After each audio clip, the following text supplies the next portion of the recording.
हीरे जैसे मिल गए मैं तारी और बापो रे रबदा को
नर्मदे हर।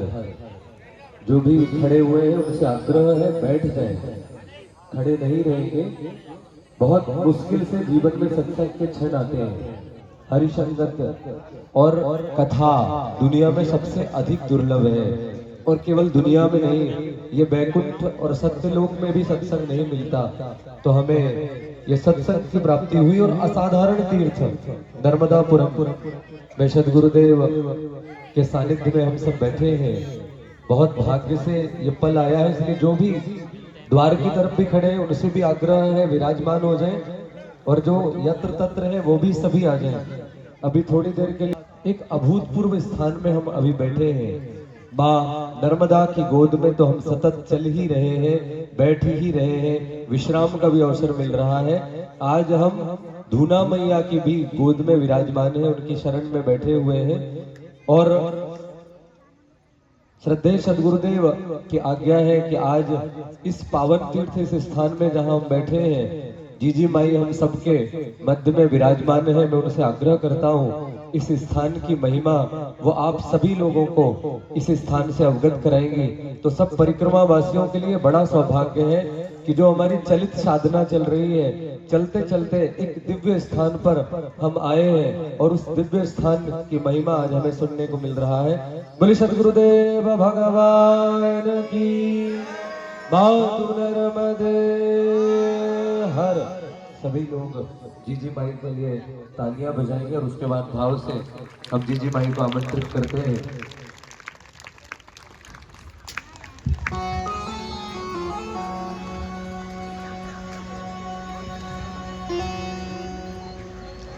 यहाँ उपस्थित सभी भक्त प्रेमियों को, सभी परिक्रमा वासियों को, पूरे दादा गुरु परिवार नर्मदा मिशन होशंगाबाद की तरफ से मैं नमन करती हूँ। सभी को नर्मदे हर। मुझे आदेश हुआ कि आप मेरे साथ थोड़ा सा समय बिताएं। सबसे पहले इस स्थान के बारे में आपको बताऊंगी। तो यहाँ पर सन 1936 में खंडवा वाले धुने वाले दादाजी हरिहर बोले भगवान इस केस के सिलसिले में आए थे। उन्होंने यहाँ धुना प्रज्वलित किया और 3 वर्षों तक यहाँ रहे, और अब तक का वो सबसे बड़ा केस राइट केस के नाम से दर्ज है, और वो विजयी हुए यहाँ। फिर उनने यहाँ पर विजय स्तंभ की स्थापना करी। जब वो यहाँ से विदा हो रहे थे तो उन्होंने अपने लौटने की एक समय सीमा बताई कि मैं बगीचे में वापस आऊँगा। तो जितने वर्ष, जितने माह और जितने दिन वो लिखवा कर गए थे, ठीक उतने दिनों बाद दादाजी का पदार्पण यहाँ पर हुआ। दादा गुरु जब यहाँ पर आए तो मेरे पापा को साक्षात मतलब दरवाजे पे आते, अभी देखो मेरा गला भर रहा है, दरवाजे पर आते ही उन्हें दर्शन हो गए। हम लोग नहीं पहचान पाए थे पर उन्हें दर्शन हो गए, और दादाजी ने अंदर प्रवेश करते ही उस दंड को उठाया जो हरिहर बोले भगवान परिवार को दे करके गए थे। उस दंड को कभी भी किसी भी संत महात्मा ने मंदिर में आकर स्पर्श नहीं किया। दादाजी ने अपना दंड उठाया और बोला बाबूजी मैं वापस आ गया। और फिर परिवार की बहुत सारी बातें, बहुत सारी उस समय की बातें जो सिर्फ पिताजी को मालूम थी, वो दादाजी ने बताई। तो हमारा विश्वास तो अटल हो गया कि हाँ, हमारे ही भगवान, हमारे इष्ट वापस हमारे पास फिर आ गए। पीढ़ियाँ बदल गई वो बात अलग है, पर हमको फिर से वही सानिध्य प्राप्त हो गया। और हमारे माध्यम से कह लें या कृपा से, ईश्वर की कृपा से नर्मदापुरम को भी ये सानिध्य प्राप्त हो गया कि आज हम एक सिद्धि, एक शक्ति, या फिर हम अगर सीधे तौर पे कहें तो हम शिव के सानिध्य में बैठे हैं। आज आप सब शिव के ही सानिध्य में बैठे हैं। माँ नर्मदा का पथ जिसके लिए, माँ नर्मदा के अस्तित्व के लिए जो 12 वर्ष की उम्र से अपना सर्वस्व न्यौछावर करके चल रहे हैं, आज आपको पता है कि वो 4.5 वर्षों से अखंड निराहार हैं और अभी वायु पर परिक्रमा मतलब ये तीसरा क्रम है परिक्रमा का जो वायु पर परिक्रमा वो कर रहे हैं। अब चूंकि उन्होंने जब अपना ये महाव्रत चालू किया था तो सब कि भाई महाव्रत चल रहा है, पर हम ऐसा हमेशा से देखते आ रहे हैं, कभी महीने, कभी 2 महीने, कभी 4 महीने नहीं लेते हैं, कुछ नहीं लेते। जब उनका मन होता है तब वो अपना अन्न और जल त्याग देते हैं। तो ये माँ नर्मदा की शक्ति है जो हमको बिल्कुल बिल्कुल स्पष्ट दिखाई देती है कि माँ नर्मदा और दादा गुरु दोनों एकाकार ही हैं, अलग अलग नहीं है। दादा गुरु के अंदर माँ नर्मदा का जल रक्त बनकर दौड़ रहा है या माँ नर्मदा ही दादा गुरु के रूप में चल रही हैं। अब बस ये आप खुद ही समझदार हैं। दूसरा ये कि अभी हर युग का एक मांग होती है, हर युग की एक मांग होती है। तो अब इस युग में सबसे ज़्यादा यदि किसी चीज़ की ज़रूरत है तो जीवन को बचाने की ज़रूरत है। जिस तरह से प्रकृति नष्ट हो रही है, जिस तरह से नदियाँ हमारी नष्ट हो रही हैं, तो वो यदि जीवन बचाना है तो जीवन के स्रोतों को बचाना पड़ेगा।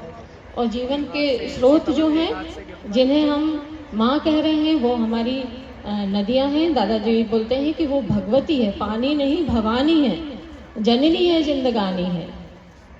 तो भवानी है और भवानी को बचाने के लिए, प्रकृति को बचाने के लिए दादाजी इतने वर्षों से लगातार कार्य भी कर रहे हैं।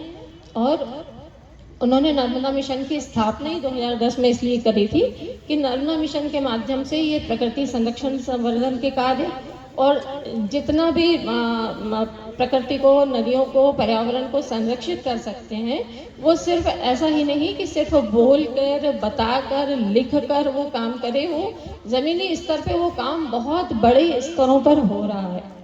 दादाजी के नर्मदा मिशन के नाम अभी विश्व रिकॉर्ड कम से कम 8 विश्व कीर्तिमान हासिल हो गए। फिर इसके बाद प्रदेश सरकार ने अभी दादाजी पर रिसर्च करवाई है कि वो कैसे रह रहे हैं बिना किसी द्रव्य पदार्थ को ग्रहण किए बिना, या फिर वो कैसे चलते हैं वायु पर। और जब ये रिसर्च हुई तब 9 दफ़ा मई के महीने में दादाजी 45 kilometre, 40 kilometre, 35 kilometre per day चल रहे थे बिना किसी आहार के, बिना किसी जल के। 7 दिन की वो रिपोर्ट जो अपने मध्य प्रदेश सरकार ने कराई है, वो रिपोर्ट पेश की जा चुकी है और उसका एक संकलन किताब के रूप में भी आ गया है, जो आप सबको पढ़ने को भी मिलेगा। इसके साथ ही अमेरिका की नज़र माँ नर्मदा की महिमा को विश्व स्तर पर स्थापित करने के लिए, महिमा और महत्व को दादाजी में जो कार्य कर रहे हैं, तो इसका वैश्विक चिंतन भी होने लगा है। दादाजी के जो विचार हैं वो अपने देश की सीमाओं से बाहर बहुत पहले जा चुके हैं। तो वहाँ उस विचार के आधार पर वहाँ भी संरक्षण के कार्य हो रहे हैं, जैसे कि दादाजी चाहते थे कि वैसे ही हो रहे हैं। और भारत के अनेकों प्रांतों में वो कार्य हो रहे हैं, लोगों में जागरूकता आई है। और अब अमेरिका भी दादाजी के इस महाव्रत पर, इस जीवन शैली पर एक रिसर्च करना चाहता है। उसमें दिल्ली के केंद्र सरकार को ये पत्र आ चुका है और बहुत जल्दी हमारे सामने इसके परिणाम भी आएंगे कि अमेरिका हमारे दादा गुरु पर रिसर्च करेगा कि ये कौन सी शक्ति है जो दादा गुरु को चला रही है, या कैसे दादा गुरु चल रहे हैं बिना अन्न के, बिना आहार के, बिना जल के। तो ये भारत की गौरवशाली सनातन परंपरा का एक हमारे सामने बहुत अच्छा उदाहरण है, जो हम आज विश्व गुरु के रास्ते पे, अगर भारत विश्व गुरु के रास्ते पर है या विश्व गुरु है, तो ऐसे ही सिद्धों, ऐसे ही संतों और ऐसे ही अवधूत जो हमारे बीच में जब रहे, तभी भारत है।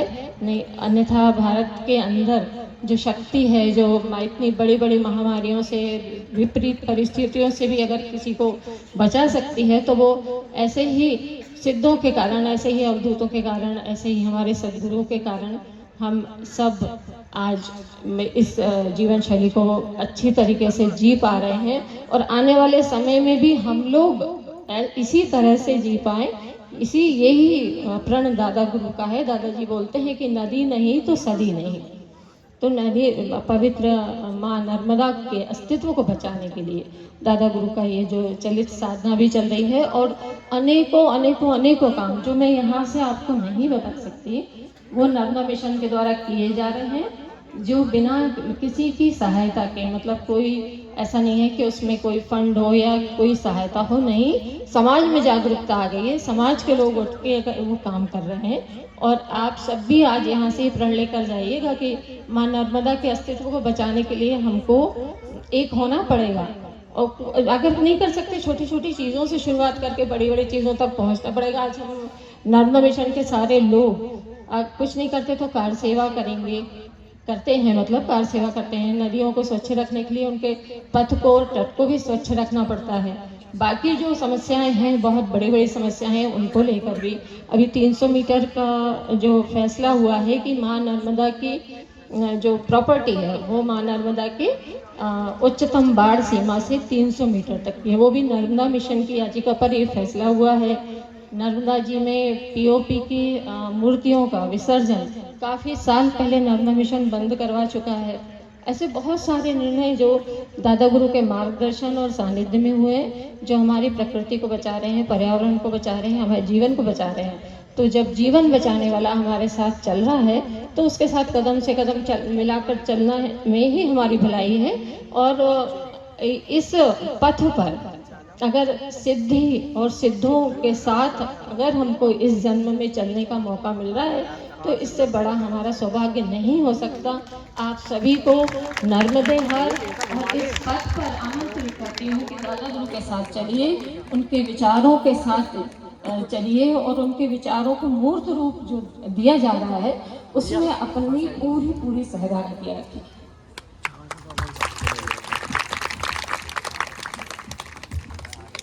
हमारे साथ श्री गुरुदेव तो किस बात की चिंता, हमारे साथ श्री गुरुदेव तो किस बात की चिंता, हमारे साथ श्री गुरुदेव तो किस बात की चिंता, शरण पे रख दिया सब माथ तो किस बात की चिंता, रख दिया सब माथ तो किस बात की चिंता, शरण पे रख दिया सब माथ तो किस बात की चिंता, रख दिया सब माथ तो किस बात की चिंता, किया करते हो तुम दिन रात क्यों बिन बात की चिंता, किया करते हो तुम दिन रात क्यों बिन बात की चिंता, किया करते हो तुम दिन रात क्यों बिन बात की चिंता, किया करते हो तुम दिन रात क्यों बिन बात की चिंता, मेरे दादा मेरे गुरुवर मेरे रघुवर मेरे गिरधर मेरे गुरुवर को रहती है मेरी हर बात की चिंता, मेरे गुरुवर को रहती है मेरी हर बात की चिंता, हमारे साथ श्री गुरुदेव तो किस बात की चिंता, हमारे साथ श्री गुरुदेव तो किस बात की चिंता, शरण पे रख दिया सब माथ तो किस बात की चिंता, शरण पे रख दिया सब माथ तो किस बात की चिंता, न खाने की न पीने की न मरने की न जीने की, न खाने की न पीने की न मरने की न जीने की, न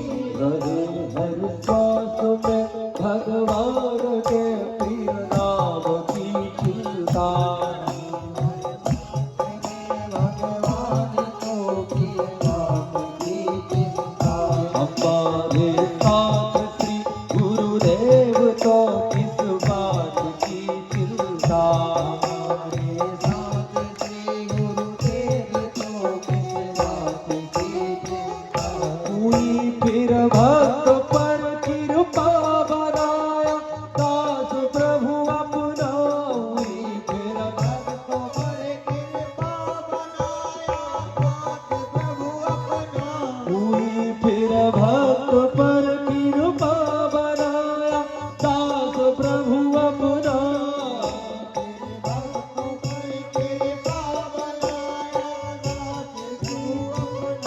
उसी के हाथ में अब हाथ को किस बात की चिंता, उसी के हाथ में मेरे हाथ को किस बात की चिंता, हमारे साथ श्री गुरुदेव तो किस बात की चिंता, हमारे साथ है गुरुदेव तो किस बात की चिंता, शरण में रख दिया अब माथ को किस बात की चिंता,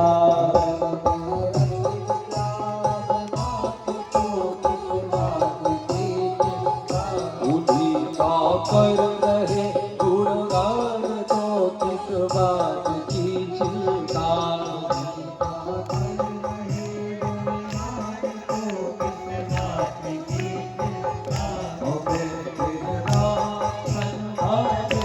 किस बात की चिंता,